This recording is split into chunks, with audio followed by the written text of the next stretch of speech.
سلطان محمد اول 781 ہجری بمطابق 1379 کو بروسا شہر میں پیدا ہوئے۔ اپنے والد بایزید کی وفات کے بعد عثمانیوں کے فرما روا قرار پائے اور تاریخ میں محمد چلبی کے نام سے شہرت پائی۔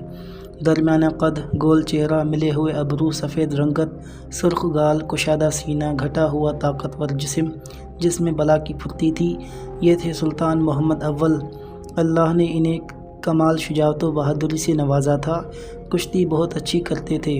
جسمانی طاقت کا یہ عالم تھا کہ کئی کمانوں کی تانتوں کو بیک وقت کھینچ لیتے تھے۔ اپنے دور حکومت میں 24 جنگوں میں شریک ہوئے اور 40 زخم کھائے۔ حزم و احتیاط، فہم و فراست اور اپنی دور اندیشی کی بدولت خانہ جنگی پر بڑی مہارت سے قابو پا لیا اور اپنے تمام بھائیوں پر یکے بعد دیگرے غلبہ پایا، حتیٰ کہ سلطنت کا واحد حکمران بنا۔ سلطان محمد نے اپنے 8 سالہ دور حکومت میں سلطنت کو نئی بنیادوں پر استوار کیا اور اس کے ستونوں کو مضبوط کرنے کی ہر ممکن کوشش کی۔ اس کی حکومت کا طویل دورانیہ اسی کام میں صرف ہو گیا۔ بعض مورخین اسے دولت عثمانیہ کا مؤسس ثانی خیال کرتے ہیں۔ سلطان محمد کو جو چیز دوسرے سلاطین سے ممتاز کرتی ہے وہ آپ کا حزم و احتیاط اور اس کے ساتھ حلم و برداشت ہے۔ جس شخص نے قانون شکنی کی اور سلطنت کی اطاعت سے سرتابی کی تو سلطان نے اس کے معاملے میں حلم و بردباری کا مظاہرہ کیا۔ کرمان کے علاقے کے امیر نے جب خود مختاری کا اعلان کیا اور پاجولا سلطان کی خدمت میں پیش کیا گیا تو قرآن کریم کی قسم کھانے کی وجہ سے سلطان نے اسے معاف کر دیا۔ پھر جب دوبارہ قسم توڑ کر آمادہ بغاوت ہوا اور منہ کی کھائی اور دوبارہ سلطان کے سامنے پیش ہوا تو اسے دوبارہ معاف کر دیا۔ سلطان محمد کی پالیسی کا اہم ہدف سلطنت کی تعمیر نو اور داخلی طور پر اسے مضبوط کرنا تھا۔ اسی لیے کلید پولی کے مقابلے میں جب سلطان کو شکست ہوئی تو انہوں نے بحر اسود کے ساحل اور نصالیہ نیز صالح بنقیہ کی بعض شہر قسطنطنیہ کے امیر کو واپس کر دیے۔ اس کے ساتھ معاہدہ کیا اور تمام فتنوں کا قلع کما کیا۔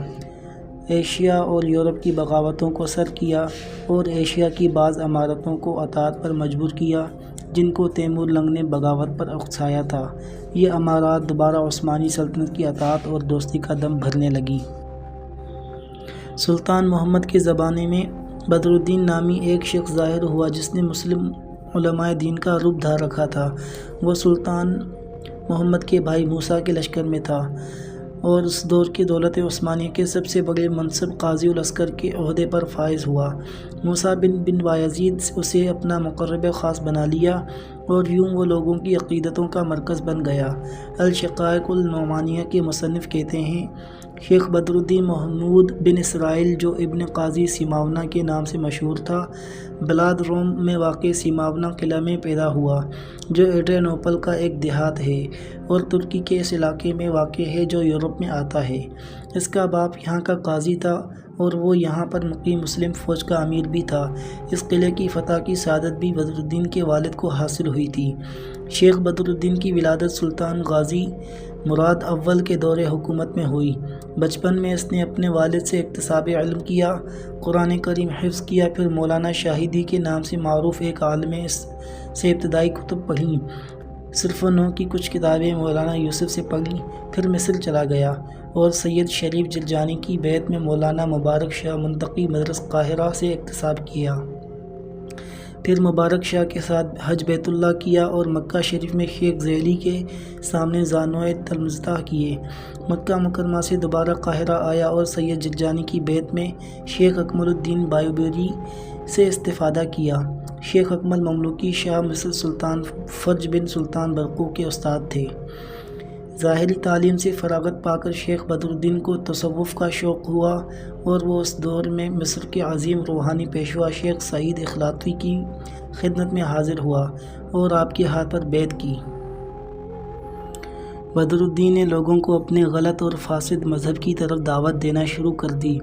وہ لوگوں کو مال و متاع اور ادیان میں مساوات کی دعوت دیتا تھا اور مسلم و غیر مسلم کے درمیان عقیدہ میں کسی تفریق کا قائل نہیں تھا۔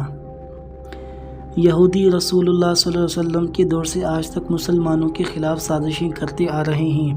الغرض وحدت الادیان کا یہ باطل مذہب کافی پھیل گیا اور اس کے پیر و مرشد بہت زیادہ ہو گئے، حتیٰ کہ اس باطل عقیدے کی بازگشت سلطان محمد چلبی کے کانوں تک پہنچی، لہٰذا سلطان نے اپنے ایک قائد کو لشکر جرارد کے ساتھ بدر الدین کے ساتھ جنگ کرنے کی غرض سے بھیجا، لیکن صد افسوس کہ اس لشکر کا سپہ سالار سیسمان جس کو محمد چلبی نے بھیجا تھا، پیر قلیجہ کے ہاتھوں قتل ہوا اور اس کے لشکر نے شکست کھائی۔ سلطان محمد چلبی نے اپنے وزیر خاص بایزید پاشا کی سرکردگی میں ایک اور لشکر روانہ کیا، جس نے پیر قلیجہ سے جنگ کی اور اسے کرتبورنو کے مقام پر شکست دی اور پیر قلیجہ مصطفیٰ پر جنگ کرنے کی حد لاگو کی۔ یہ دراصل اللہ کریم کے اس حکم کی تابع داری تھی، انما جزاء الذین یحاربون اللہ ورسولہ ویسعون فی الارض فسادا ان یقتلوا او یصلبوا او تقطع ایدیہم وارجلہم من خلاف او ینفوا من الارض ذلک لہم خزی فی الدنیا ولہم فی الآخرۃ عذاب عظیم۔ بلا شبہ سزا ان لوگوں کی جو جنگ کرتے ہیں اللہ سے اور اس کے رسول سے اور کوشش کرتے ہیں زمین میں فساد برپا کرنے کی، یہ ہے کہ انہیں چن چن کر قتل کیا جائے یا سولی دیا جائے یا کاٹے جائیں، ان کے ہاتھ اور ان کے پاؤں مختلف طرفوں سے جلائے وطن کر دیے جائیں۔ یہ تو ان کے لیے رسوائی ہے دنیا میں اور ان کے لیے آخرت میں، یعنی اس سے بھی بڑا سزا ہے۔ سلطنت کے علماء نے بدر الدین سے آزادانہ مناظرہ کیا، پھر اس کو شرعی قانون کے مطابق سزائے موت کا حکم سنا دیا گیا۔ سلطان محمد اول شعر و ادب اور فنون لطیفہ کا قدردان تھا۔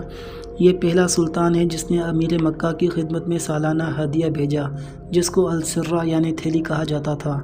دراصل یہ ایک مخصوص رقم تھی جو امیر مکہ کو بھیجی جاتی تھی تاکہ وہ اس رقم کو مکہ شریف اور مدینہ شریف کے فقراء و مساکین میں تقسیم کرے۔ عثمانی سلطان محمد اول کو بہت پسند کرتے تھے اور انہیں پہلوان کا نام دیتے تھے، اور اس کی وجہ اس کی کمال مستعدی اور شجاعت تھی۔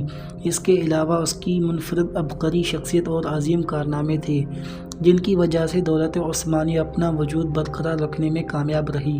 پھر سلطان اپنی عادات و خصائل، حوصلہ مندی، علم و دوستی اور عدل گستری کی بدولت اس قابل تھا کہ اس کی قوم اس سے محبت کرتی اور اس کو چلبی کے لقب سے ملقب کرتی۔ یہ بھی ایک معزز و محترم لقب ہے جس میں شہامت و وقار اور بطالت و بہادری کا مفہوم پایا جاتا ہے۔ سلطان محمد اول، جس نے دولت عثمانیہ کی ڈوبتی کشتی کو اس وقت ساحل آشنا کیا جب تاتاری حملوں، داخلی جنگوں اور باطنی فتنوں کے طوفان میں وہ بری طرح گھر چکی تھی۔ سلطان محمد اول جب ان تمام فتنوں کو فرو کر چکا جن کا دولت عثمانیہ کو سامنا تھا، تو ملک کے داخلی نظم و استحکام کی طرف توجہ دی تاکہ مستقبل میں افتراق و انتشار کے اس طرح کے واقعات رونما نہ ہوں۔ ایسے میں پیغام اجل آ پہنچا۔ اس نے بایزید پاشا کو بلایا اور کہا، میں نے اپنے بیٹے مراد کو اپنا نائب متعین کیا ہے، اس کی اطاعت کرنا اور اس سے اسی طرح مخلص رہنا جس طرح مجھ سے رہے۔ میں چاہتا ہوں کہ تم فوراً اسی لمحے مراد کو میرے پاس لے آؤ، کیونکہ میں اب بستر سے اٹھ نہیں سکوں گا۔ اگر مراد کے آنے سے پہلے امر الہی واقع ہو جائے تو خبردار اس کی آمد تک میری موت کا اعلان نہ کرنا۔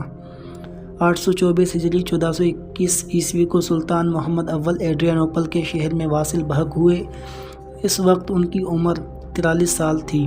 اسی اندیشے سے کہ سلطان کی وصال کی خبر سے کہیں کوئی ناخوشگوار واقعہ رونما نہ ہو جائے، دونوں وزیر ابراہیم اور بایزید نے اس بات پر اتفاق کیا کہ فوج سے اس بات کو مخفی رکھا جائے حتیٰ کہ مراد ثانی پہنچ جائے۔ انہوں نے فوج میں یہ خبر مشہور کر دی کہ سلطان بیمار ہے۔ ادھر ان کے بیٹے کو بلا بھیجا۔ مراد 41 روز کے بعد ایڈریانوپل پہنچا اور وزراء نے سلطنت کی چابیاں اس کے حوالے کر دیں۔ سلطان محمد اول اسلام، علم اور فقہ کا دلدادہ تھا، اسی لیے ایڈریانوپل جو نمازیوں کا شہر تھا اس سے دارالحکومت کو بروسا کے شہر میں منتقل کیا جو فقہ کا شہر تھا۔ سلطان بڑا خلیق، عالی مرتبت، سنجیدہ فکر، حلیم و بردبار اور دوستوں اور دشمنوں کے معاملے میں منفرد پالیسی رکھنے والا بادشاہ تھا۔